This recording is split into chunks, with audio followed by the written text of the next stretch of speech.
everybody, so today I am discussing Throne of Glass by Sarah J Maas. It's a wonderful, wonderful book, and can we appreciate the cover? Look at that beauty, look at it. This book is the first book of the Throne of Glass series and I love it so much. It was originally going to be a trilogy, but now it's going to be about 6 books, I believe. There's 4 books out and this is number 1 and it's so amazing. So amazing.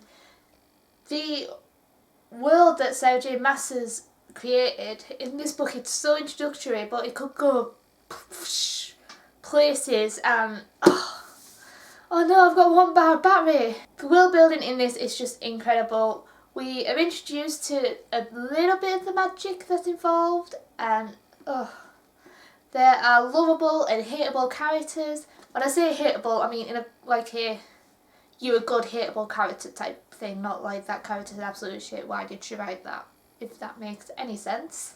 And the love triangle. I love the love triangle so much. I love it. Throne of Glass, we are introduced to Selena Saradofian, who is 18 years old. She's Adler's deadliest assassin, but she's currently a slave in the salt mines of Endovia. She's been there for a year and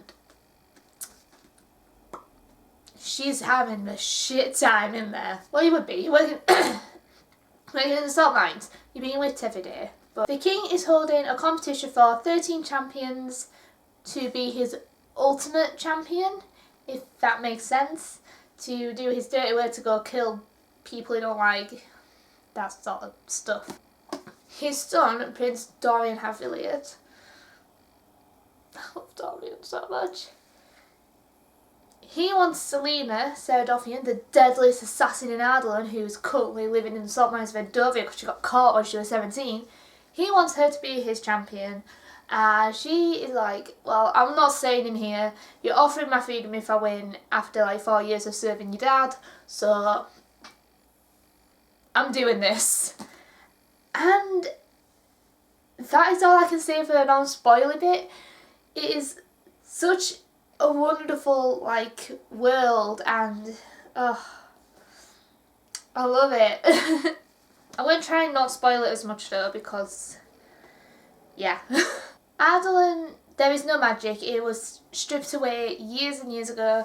I want to say it was 10. They said it was about 10 years ago.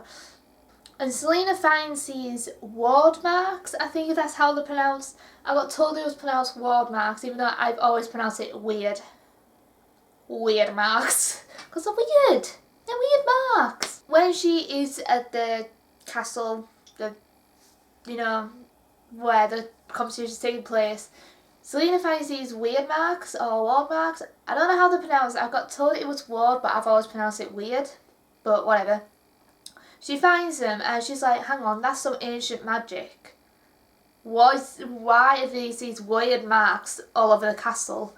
And that's all I'm going to say on that. However, there is sort of like a hint that there is magic, but only the king has power of it, because he's the one that strips magic away anyway. And a lot of crap happens with magic that I don't want to delve into in case you haven't read it, but a lot of stuff happens with magic. There's an evil thing going on, but yeah. Selena also finds this secret passage in her chambers, and it sort of leads to the catacombs, and there she meets Queen Elena, the first queen of Ardalan, who was a fae, who saved everybody and fought alongside King Gavin and had her Eye of Elena necklace and killed everything. However, there's hints that her and Selena are related, and so Selena could be a queen one day. And it's is this series going to lead up to her taking over Ardalan? It could happen. And there's also a hint that Selena herself is a fae, and I'm not going to discuss that anymore, because yeah, just wait for the next book talks.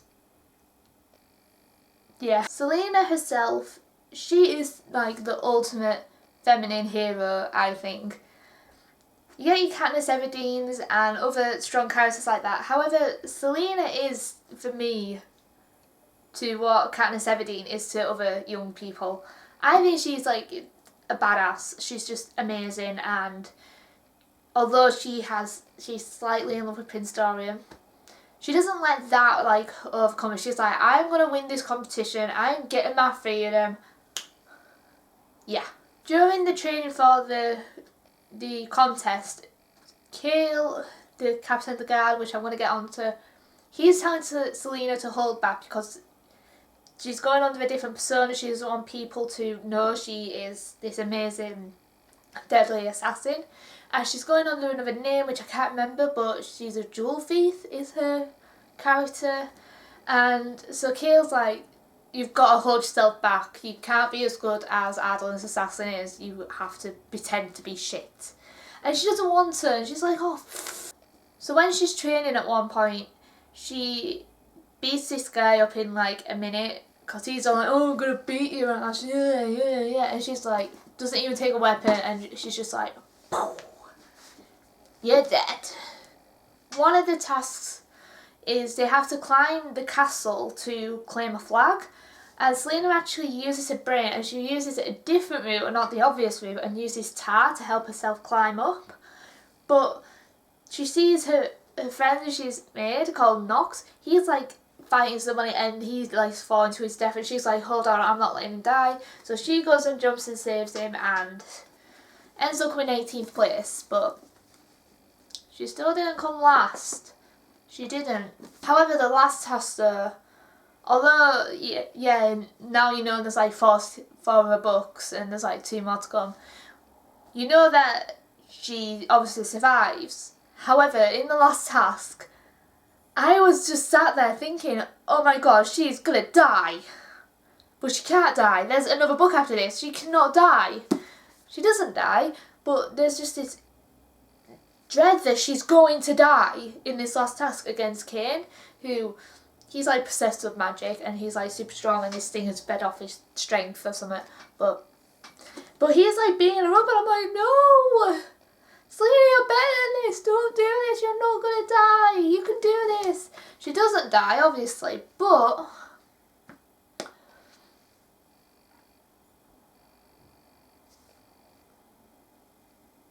one of my favourite scenes with Selena, or chapters or whatever, is the UMass ball.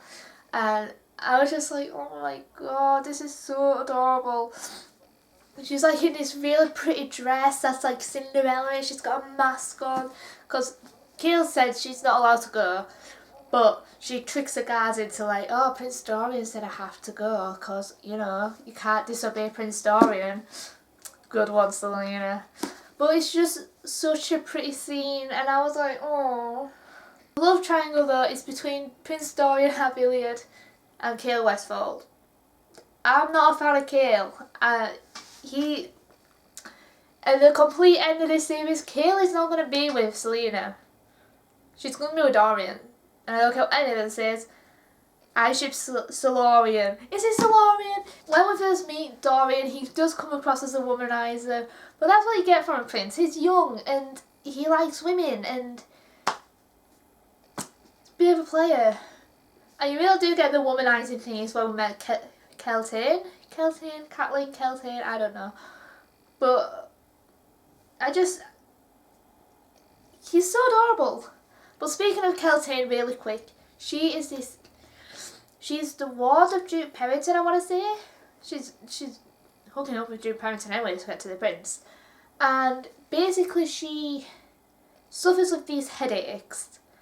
And it's either, she's either just generally really ill, can do some sort of magic, or it's her opium addiction, because she's addicted to opium.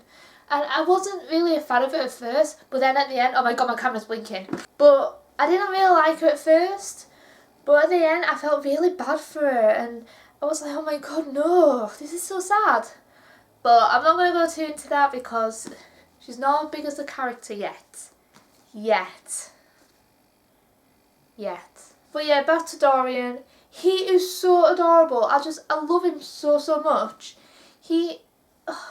He gives Selena a puppy that they was going to give away. And I was just like, I want a puppy. And he's I think he's a little golden Labrador retriever, and he's called Fleetfoot, and she's just like, but he gives her a puppy, and it's just so cute. And then he gives her a bag of sweets, and she eats them all in the morning, and it's like, I just love him. Yeah, I really do think Dorian is endgame in this love triangle. He is, pardon me, he is just so adorable, and even when Selena has to break it off with him, because she has to break it up with him at the end, I was just like, my little heart can't take it, I just want to love you, Dorian. But, Dorian and Selena forever. However, I'm not a huge fan of Cale being in a relationship with Selena. I don't ship it. I think they're better off just being friends, and I'm not a huge fan of him anyway. I find him a bit arrogant at times. I know he's the captain of the guard and he's training her, but I really do find him arrogant, and I'm just a bit like, no.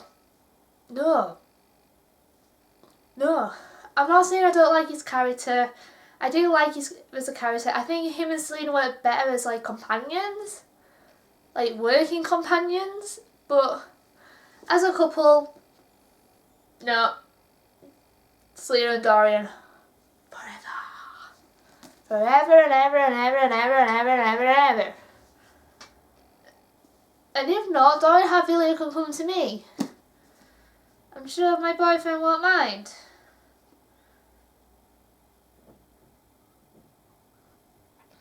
He probably will mind, so sorry, Dorian. The last person I want to talk about is Princess Nehemia, and I love her so much. She's so cute. And it's so nice that Selena gets like a girlfriend in this where she could just bitch about things and they can gossip, and they are friendship goals. Like at first when they're just laughing about things, I was like, friendship goals. The Princess Nehemia speaks in Eloise.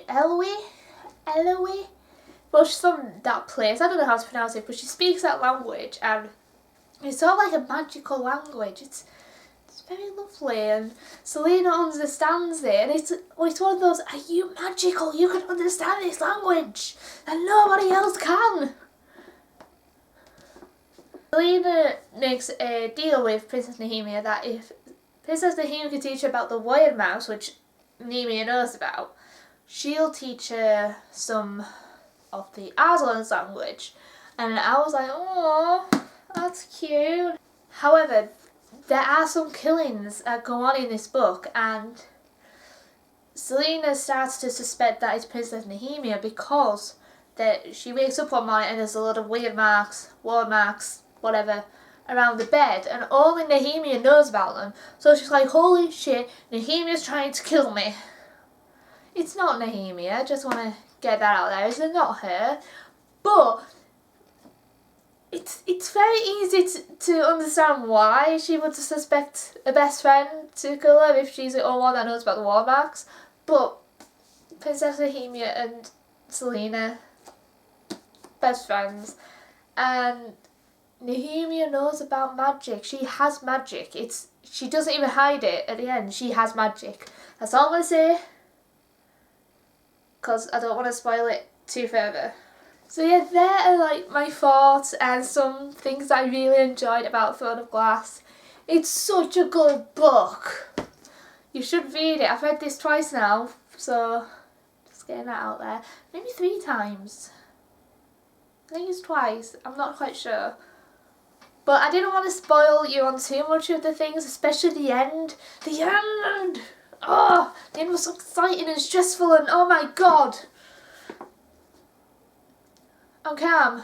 If you are trying to get into fantasy, I really do recommend this, because although there's a big world that's coming up, it's very easy to understand, and if you like Game of Thrones as well, I'd read this because it's so Game of Thrones-y vibe. When I first read it, I described it as Game of Thrones for young adults because there was a lot of gruesome deaths. Yes.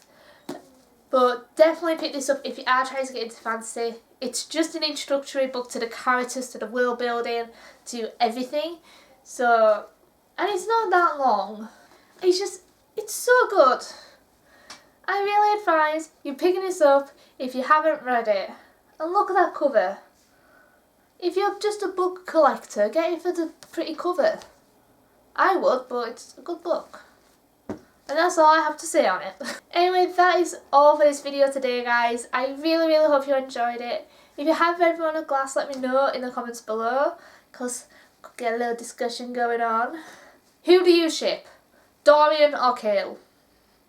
I'm Team Dorian. Solarian forever. And that is everything that I have for this video today. Please give me a thumbs up if you did like it, and if you have enjoyed this video and want to see more videos, there's a subscribe button here, I think. Could be here, I don't know. Somewhere down there. It's red, you should click it. Anyway, that is all for today, and I'll see you guys soon with a new video. Bye! Hang on. That's ancient magic. Selena finds these weird marks, or wall marks, wide marks, I don't know what they're called. But she finds them, she's like, hey up, that's ancient magic.